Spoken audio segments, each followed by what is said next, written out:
Hello everyone. Welcome to another episode of Goodness. What has happened to Bangladesh? Bangladesh Prime Minister Sheikh Hasina forced to resign. 15 years of authorization rule has come to an end. President Mohammad Shahabuddin dissolved the parliament. Nobel Peace winner Muhammad Yunus took over the interim government. So what led to the above events? Unprecedented mass protest against job quota forced Prime Minister Sheikh Hasina to flee, plunging the country into a political crisis. Hasina resigned after weeks of protest against quotas for government jobs flared into nationwide unrest. At least 440 people were killed and about 20,000 were injured, and 11,000 may have been arrested as the government cracked down on the demonstrations. Protests were initially of this flavor.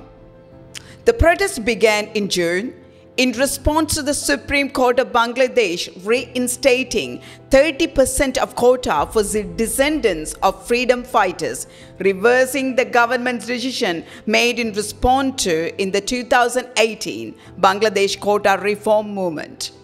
Students began to feel like they have a limited opportunity based on merits. It is important to note freedom fighters are who fought in 1971 War of Independence from Pakistan, most of whom are linked to Hasina's Swami League party, leaving open about 3,000 positions for which 40,000 graduates compete in a civil services exam, as there was another 26% of jobs were allocated to women, disabled people and ethnic minorities.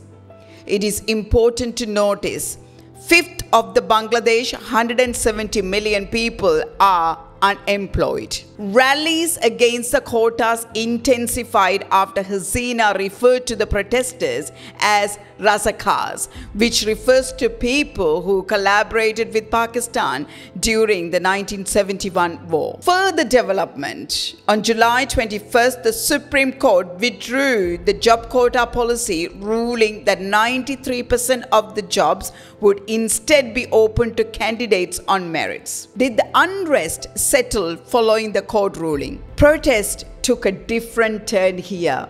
The quota reform movement was an anti-government and pro-democracy protest superheaded primarily by university students. Initially focused on restructuring discriminatory, traditional and quota-based systems for government job recruitment. The movement expanded against what many perceive as an authoritization government when hundreds of protesters and civilians, most of whom were students, were killed. The majority of the fatalities were caused by gunshot fired by the police and other government forces, using lethal and deadly weapons against unarmed protesters and non-protesting civilians, including children and pedestrians. This pressed a new demand, a single demand, that Hasina has to step down. Escalation from this point forward.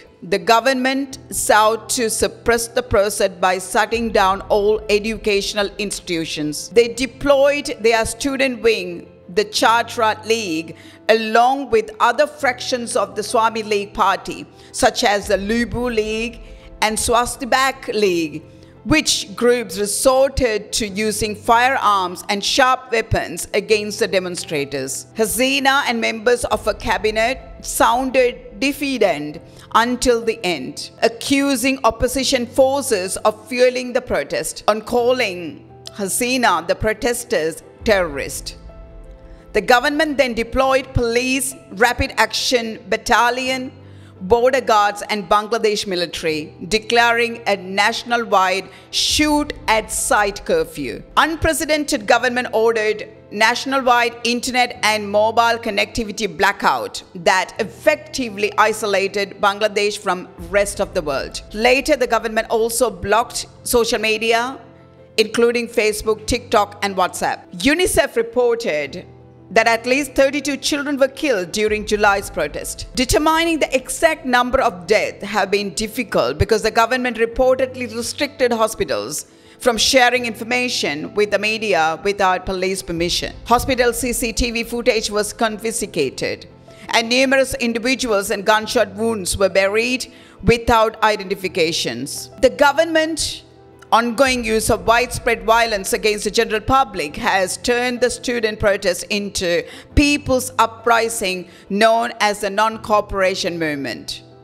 The movement also fueled by ongoing socio-economic and political issues, including the government's mismanagement of the national economy, increasing corruption by government officials, human rights violations, allegations of underlying of country sovereignty by Sheikh Hasina, and increasing authorizationism and democratic backsliding. They called for justice for those killed. Hasina reportedly fled the country in a military helicopter to India, a strong ally of former leader. Indian External Affairs Minister S. Jaishankar said in Parliament, Sheikh Hasina has sought approval to come to India on a very short notice. According to reports, has told an all-party meeting that they have given time to the veteran politician to decide on her next move.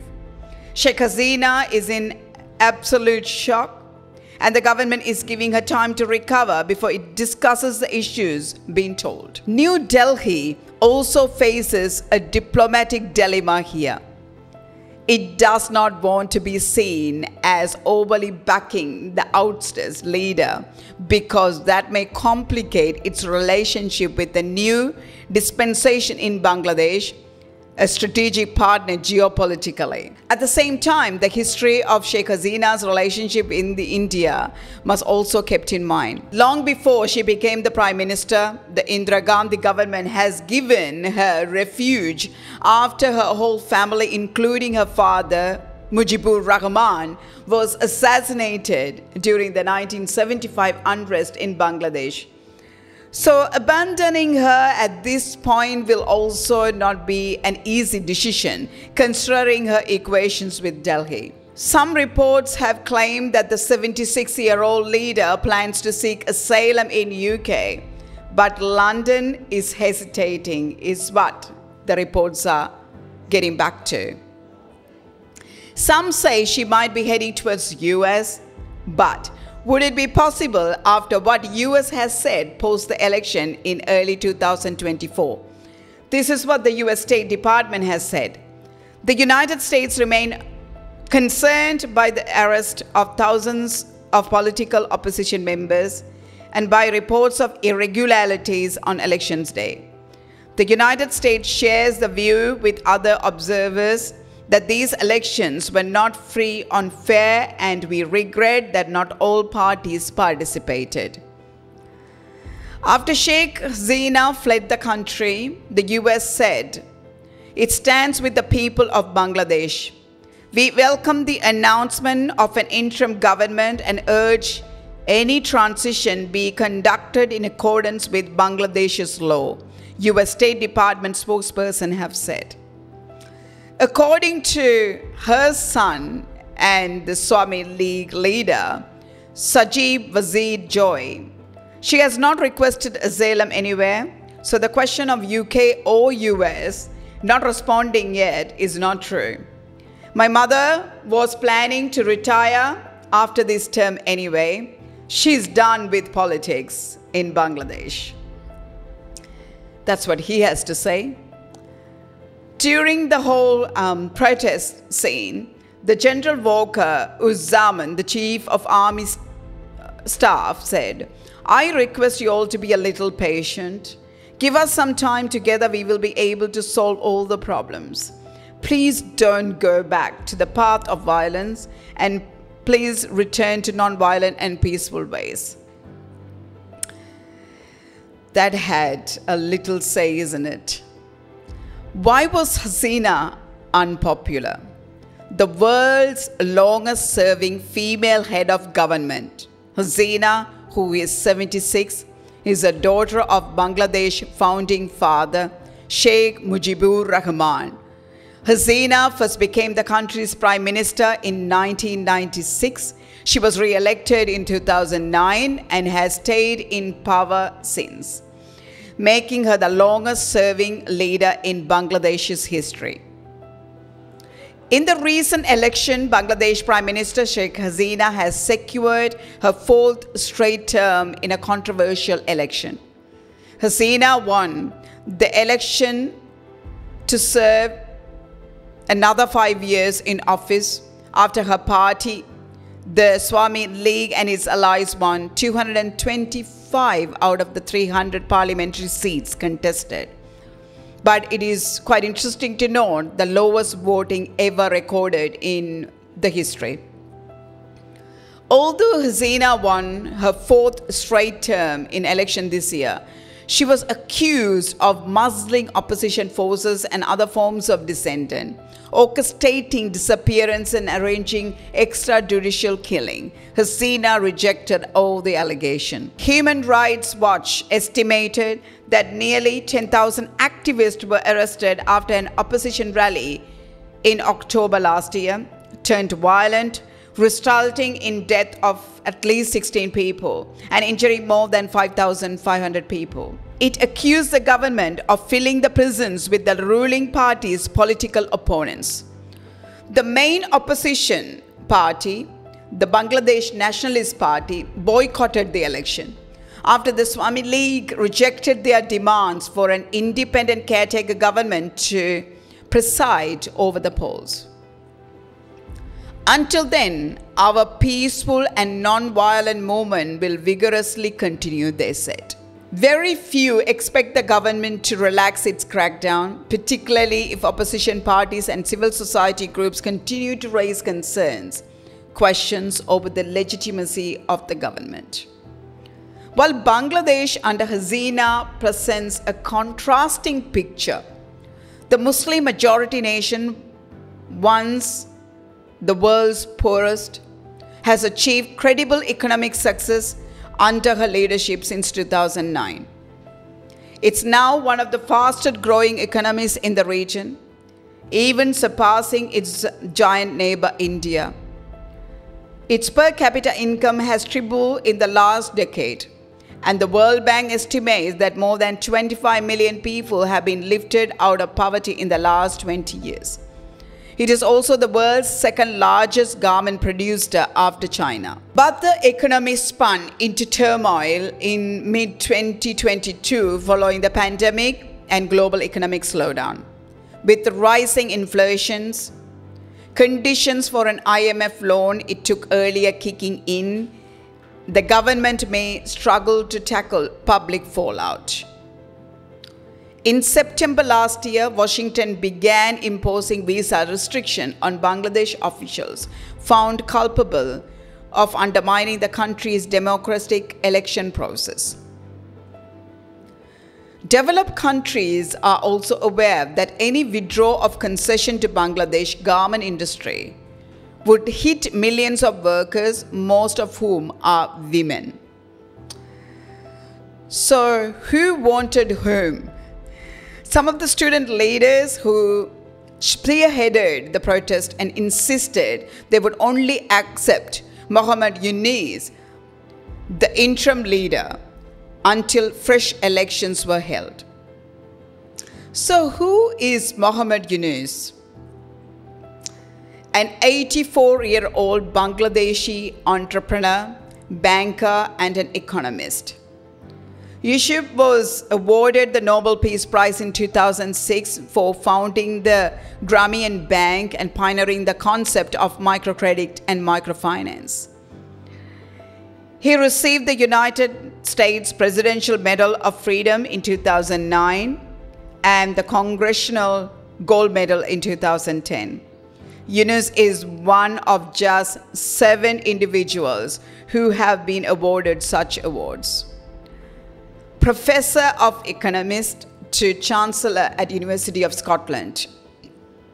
Yunus also served on the board of directors of the United Nations Foundation.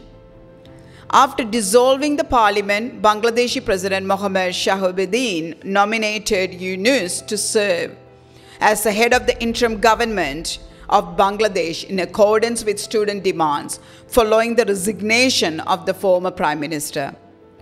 Now he has assumed office as a chief advisor. So in the recent times, Yunus was vocal about his displeasure in Hasina's government and said this: Bangladesh doesn't have any politics left. There's only one party which is active and occupies everything, does everything, gets to the election in their way. They get their people elected in many different forms: proper candidates, dummy candidates, independent candidates, but all from the same party. There are controversies surrounding Yunus regards to his work on the concept of microcredit and microfinance. Some say he helped lift millions out of poverty by giving tiny loans of less than 80 pounds to the rural poor.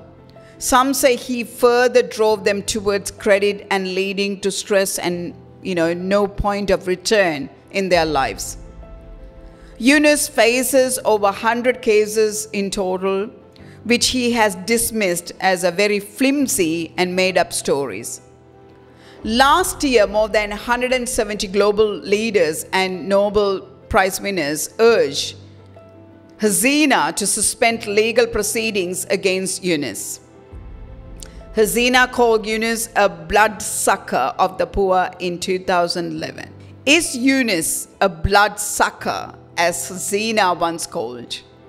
Once projected as savior of the poor, father of microcredit, Mohammad Yunus stands out prominently hailed as a pioneer of microcredit and the founder of Grameen Bank. However, beneath the surface, a series of controversies have marred the reputation of Yunus, his brainchild, Grameen Bank, and his affiliated organization, Grameen Telecom and Grameen Kalyan. So one of the primary accusations facing Yunus is that his affiliated entities revolved around the financial irregularities, including tax evasion, embezzlement, and the misappropriation of funds from various affiliated organizations.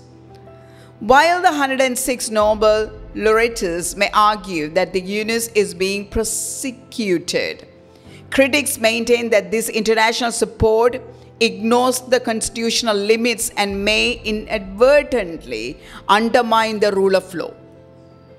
Bangladesh government committees finding it in 2011 revealing rule breaches and fund misuse further stresses the importance of an unbiased examination of the allegation.